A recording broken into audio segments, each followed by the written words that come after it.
છો? હું છું પ્રજ્ઞા જણકાટ. આપનું લર્નિંગ પ્રજ્ઞામાં સ્વાગત છે. તો વિદ્યાર્થી મિત્રો, આજે આપણે ધોરણ 6 ચેપ્ટર નંબર 12 ગુણોત્તર અને પ્રમાણમાં ઉદાહરણ નંબર 6 નો અભ્યાસ કરીશું. ઉદાહરણ 1 થી 5 આગળના વિડિયોમાં તમે જોઈ શકશો.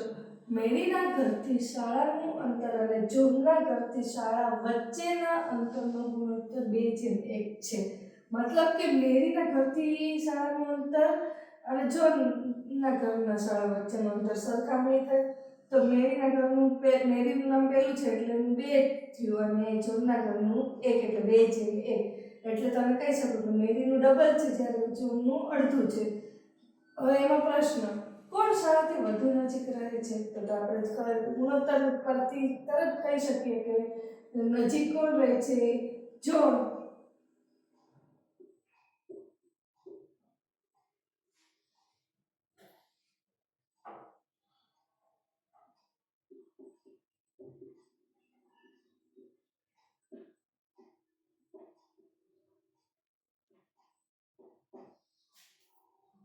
હવે નીચેનું મેરી અને જોનના રહેઠાણથી શાળાનું શક્ય તેટલું અંતર દર્શાવેલ છે તેને આધારે કોષ્ટક પૂર્ણ કરો.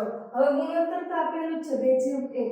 જો મેરીના ઘરથી શાળાનું અંતર કિલોમીટરમાં અહીંયા દર્શાવેલું છે અને જોનના ઘરથી શાળાનું અંતર કિલોમીટરમાં અહીંયા દર્શાવેલ છે.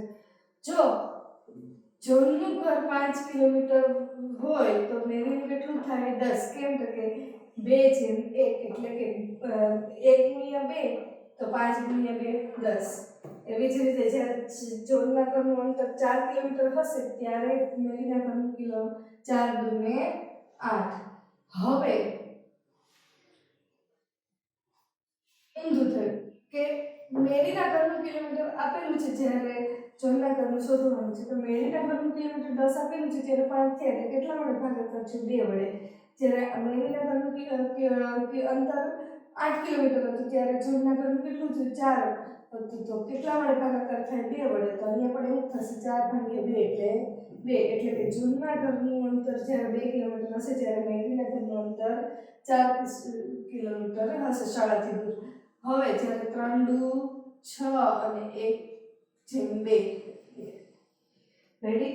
તો મિત્રો મેરીના ઘરનું અંતર ડબલ હશે જ્યારે જોનના ઘરનું અંતર અડધું હશે. જો મેરીના ઘર અને કલામના ઘરના શાળાથી અંતરનો ગુણોત્તર 1:2 હોય તો શાળાથી કોણ વધુ નજીક રહેશે? હવે આપણું નામ ફરી ગયું છે અને ગુણોત્તર પણ ફરી ગયો છે કે 2:1 હતો અહીંયા 1:2 છે. જ્યારે અહીંયા નામ પણ ફરી ગયા છે. મેરીનું ઘર પહેલું નામ છે એટલે પહેલો જે અંક હશે એ મેરીવાળાનો 1 અને કલામના ઘરના શાળાથી અંતરનો 2 એટલે કે મેરીના ઘરનું અંતર છે એ વધુ નજીક હશે.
મિત્રો મારો આ વિડિયો પસંદ આવે તો લાઈક શેર અને સબસ્ક્રાઇબ કરવાનું ભૂલતા નહીં અને વિડિયોને પોઝ કરી તમારી નોટબુકમાં નોંધી